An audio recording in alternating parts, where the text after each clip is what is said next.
Hello class 6 के बच्चों, welcome to our channel Sartaj Alam tutorials. मैं हूं आपका दोस्त और ट्यूटर सरताज आलम। आज के वीडियो में चैप्टर नंबर 3 का परिचय के साथ साथ प्रश्नावली 3.1 की हिंदी मीडियम में स्टडी की जाएगी। चलिए शुरू करते हैं। सबसे पहले तो इसमें यह बता दें कि ये क्या क्या दिया हुआ है। प्रश्नावली 3.1 में गुणनखंड और गुणज इन दोनों की स्टडी की गई है। अब गुणनखंड क्या होता है और गुणज क्या होता है, हम सबसे पहले आपको ये बताना चाहते हैं। सबसे पहले हम बताते हैं कि गुणनखंड क्या होता है। गुणनखंड को अंग्रेजी में कहते हैं फैक्टर। फैक्टर मतलब वो संख्याएं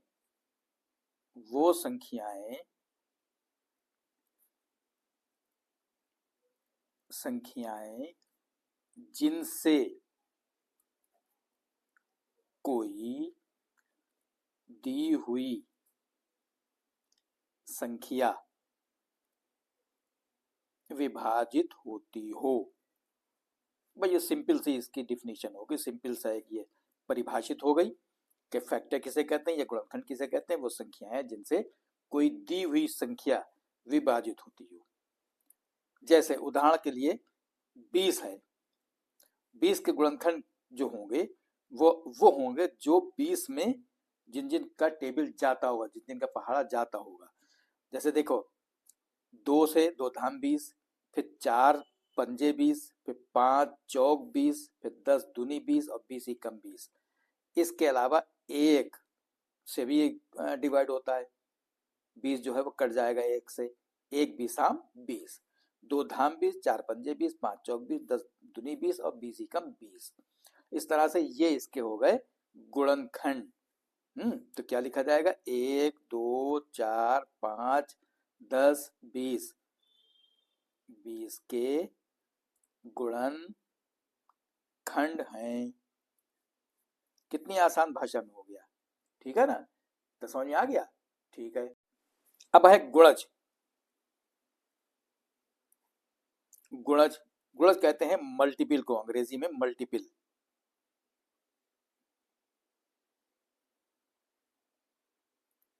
मल्टीपल, ठीक है।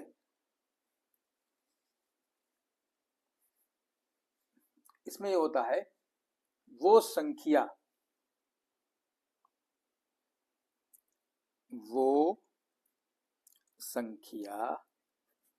संख्याएं जो किसी एक दी हुई संख्या से विभाजित होती हो। देखो दोनों में फर्क है। इसमें लिख रहे हैं कि वो संख्याएं जिनसे दी हुई संख्या विभाजित हो जाती हो, जिनसे, और यहां लिखा वो संख्याएं जो, जिनसे और जो में फर्क है, जो किसी एक दी हुई संख्या से विभाजित होती हो। जैसे 20 है मान लो, तो 20 संख्या जो है वो किन किन संख्याओं से विभाजित होती है, 1 से 2 से 4 से 5 10 और 20, है ना। तो ये 20 जो है वो इन संख्याओं का गुणज है, यानी 4 का गुणज 20 है। कैसे है, 4 पंजे 20, ठीक, 2 धाम 20, ये सब गुणज हो रहे हैं, ये सब गुणज है। इनका गुणा किया तो ये आ गया है। और कौन सी है गिनती है, 4 तो यही है, 20 एकम 20। ये सब इसके गुणज हो गए। अब ये 4 को हम जब 5 से गुणा करेंगे तो 20 आया, तो ये 4 और 5 गुणज हुए 20 के। यानी जब यूं समझो कि 4 का पहाड़ा, 4 एकम 4, 4 दूनी 8, 4 तिया 12, 4 चौक 16, 4 पंजे 20। देखो 20 आ गया इसमें। तो 20 का गुणज 4 4 है, 8 है, 4 का नहीं सॉरी 4 का गुणज 20 हुआ। इस तरह ये हो गए मल्टीपल्स, ठीक है ना। ये हुआ, ये यूं समझो पहाड़ा होता है। हम 5 का अगर गुणज लिखना चाहें तो 5 का पहाड़ा हुआ, 5 दूनी 10, 5 तिया 15, 5 चौक 20, 5 पंजे 25 एंड सो ऑन। ये 10 तक नहीं जाएगा, 5 ढंग 50 तक नहीं, बल्कि 55 और 60 ये आगे तक चलते चले जाएंगे, सब ये गुणज होंगे। तो इतना समझ में आ गया आपकी? ठीक, ओके। यह है प्रश्नावली 3.1। इसमें 4 क्वेश्चन हैं। पहले में ABCD करके I तक है इतने, 2 2 4 2 6 7 8 और 1 9 क्वेश्चन है। और दूसरे में 3 है, और तीसरे में ये सब मिलान करने के लिए, और चौथे में 1 है। ठीक है, इसको हम हल करेंगे। सबसे पहले पहला क्वेश्चन है, इसमें पूछा है निम्नलिखित संख्याओं के सभी गुणनखंड लिखिए। देखिए, हमने इसके परिचय में आपको गुणनखंड और गुणज दोनों बताए थे क्या होते हैं, इसलिए निम्नलिखित संख्याओं के सभी गुणनखंड लिखिए। इसमें हम सीधा सीधा क्वेश्चन का आंसर शुरू करते हैं। अब यह हुआ पहला नंबर, पहले का ए, और यहाँ है 24। क्या करना है? गुणनखंड। गुणनखंड किसे कहते हैं? फैक्टर को। जो फैक्टर होते हैं उनको कहते हैं। ठीक है, इसमें जो है 2 तरीके से निकलेंगे फैक्टर। एक तो हमें याद होना चाहिए कि 24 में कौन कौन से टेबल जा सकती है, कौन कौन सी गिनती, यानी 24 जो है किन किन संख्याओं से कट सकता है। और नहीं अगर समझ में है तो हम इस तरीके से कर लेते हैं। 2 एकम 2, 2 दूनी 4, और 2 छंग 12, 2 का पारा 2 में, 2 एकम 2, 2 का पारा 4 में, 2 दूनी 4, 12 हुआ। या 2 का पारा फिर 12 में चला जाएगा, 2 छंग 12, और 2 3 6, इस तरह ये कट जाएगा। और 3 एकम 3, क्या क्या हुआ? 1 हो गया, फिर 2 हुआ, फिर 3 हुआ, इसका गुणनखंड ये हो रहे हैं, 3 हुए, फिर 2 दूनी 4, फिर 3 दूनी 6, ये दिया हुआ है इसमें 6, उसके बाद में 2 दूनी 4, 4 दूनी 8, उसके बाद में 12 दिया हुआ है, और फिर 24। ये इसके 24 के गुणनखंड हो गए। अब है बी 15। इसके भी अगर ऐसे करना चाहेंगे अलग अलग तो कर सकते हैं, लेकिन इसमें यह है कि 5 तिया 15, 3 एकम 3, इसका कौन कौन क्या आया? एक तो ये 1, उसके बाद में 3, और इससे बड़ा है 5, और फिर 15। ये हमें खुद मालूम होना चाहिए कि 15 किन किन गिनतियों से कर सकते हैं। देखिए 1 और 15, 1 और से तो सभी संख्याएं कटेगी, और उसकी वो अपनी संख्या भी उतने ही नंबर से कट जाएगी। यानी 24 24 से कट रहा है, 15 15 से कट रहा है। इसके अलावा 2 गिनतियां हैं इसमें, देखिए ये है गिनतियां, उसमें ये है। ठीक है, याद रखना इस बात को। अब है 21। 21 में क्या होगा? 21 को हम करेंगे 3 सत्ते 21, और 7 एकम 7। यहाँ हुआ 1, फिर 3, फिर 7, फिर 21। ये इस तरह से ये हो गया। अब है डी। डी में क्या है? 27। 27 3 से कट सकता है, 3 निम 27, 3 तिया 9, और 3 एकम 3, यानी कि 1, फिर 3, फिर 3 तिया 9, फिर उसके बाद में सीधा सीधा 27। बस ये आपके ए से डी तक हो गए। ठीक है ना? अब है ई। ई में है 12। 12 में कौन कौन से टेबल जा सकते हैं? 12 में जाएगा 1 तो लिखना ही है, 2 भी जाएगा 2 छंग 12, 3 भी जाएगा 3 चौक 12, अगर 3 का जाएगा 4 बार तो 4 ये हुए है, फिर 6 जाएगा क्योंकि 2 छंग 12 होता है, और उसके बाद में 12 सीधा सीधा सा। ये गुणनखंड होगा इसके, काय के 12 के। अब है एफ। एफ में 20 के गुणनखंड। 20 के गुणनखंड कितने हुए? 1 हुआ, फिर 2 धाम 20 होता है, फिर 3 का नहीं जाएगा, 4 पंजे 20 होता है, फिर पंजे चुके हैं, 5 हो गया, 5 चौक 20 होता है। उसके बाद में होता है 10 बार, 10 10 दूनी 20, और फिर 20 स्वयं होता खुद। उसके बाद में है एफ के बाद में जी। जी में है 18। 18 के गुणनखंड।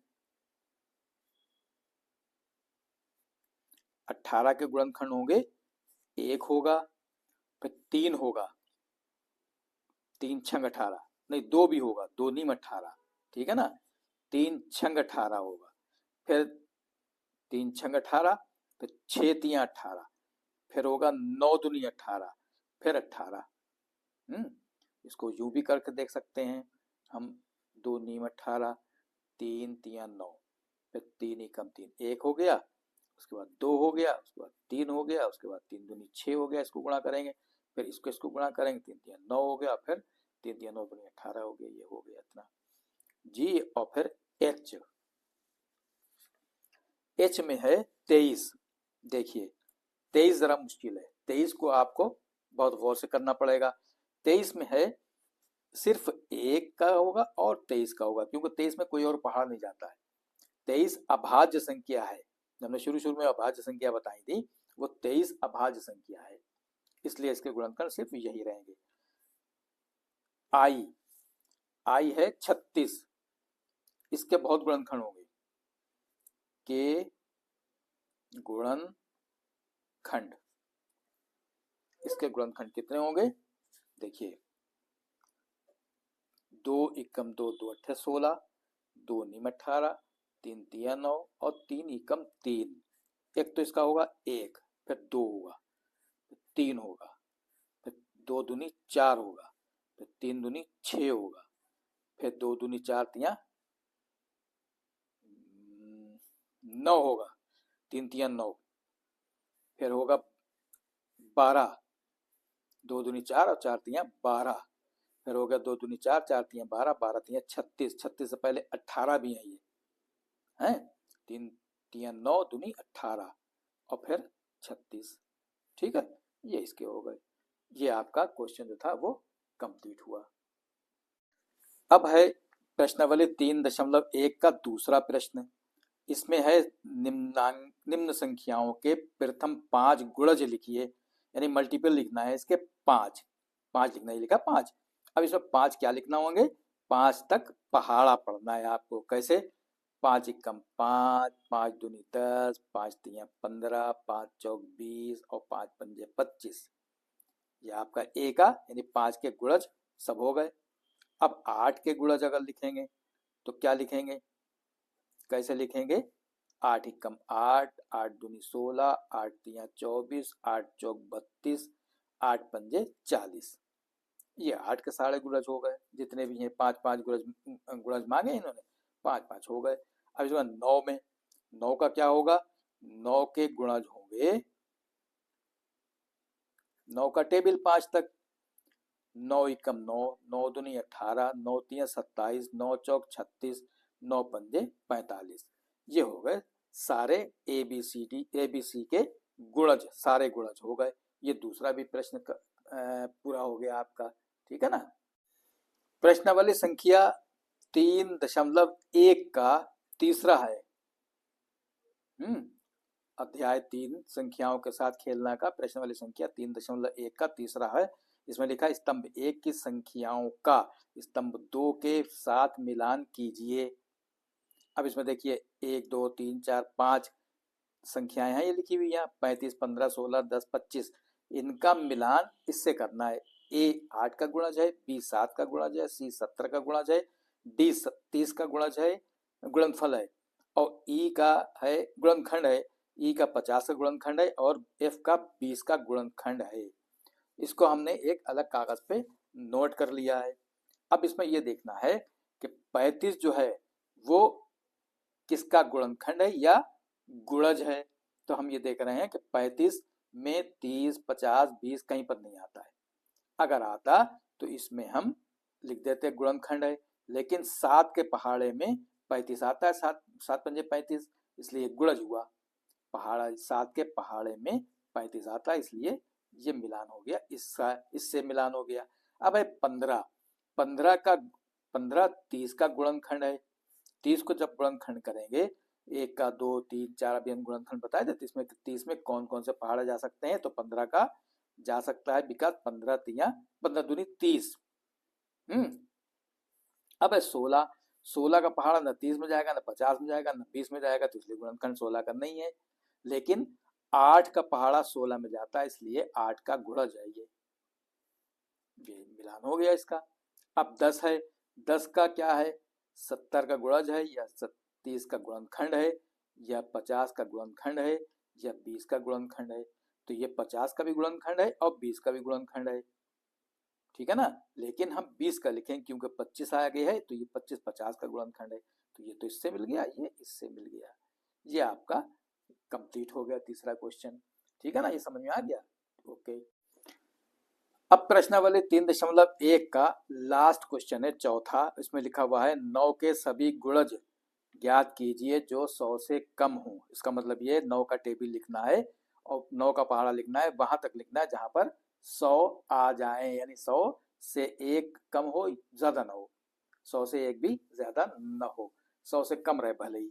तो अब यहाँ पर क्या करेंगे, 4 लिखेंगे और लिखेंगे 9 के गुणज 100 से कम। क्या हुआ, 9 एकम 9, 9 दूनी 18, 9 तीन 27, 9 चौक 36, 9 पंजे 45, 9 छंग 54, 9 सत्ते 63, 9 अट्ठे 72, 9 नीम 81, और 9 धाम 90, 90 तक आ गया। लेकिन यह 100 से कम लिख रहे हैं, देखें एक और जा सकता है, इसमें 90 में 9 और मिला दो तो 99 हो गया। 11 में 99 होते हैं, 11 के पहाड़े में आते हैं 99, तो इसलिए जो है ये आपका 9 के गुणज हो गए 100 से कम। ये आपका आंसर हो गया। ये एक्सरसाइज कंप्लीट हो चुकी है आपकी, और अब आप इसकी स्टडी करिए, खूब मेहनत करिए।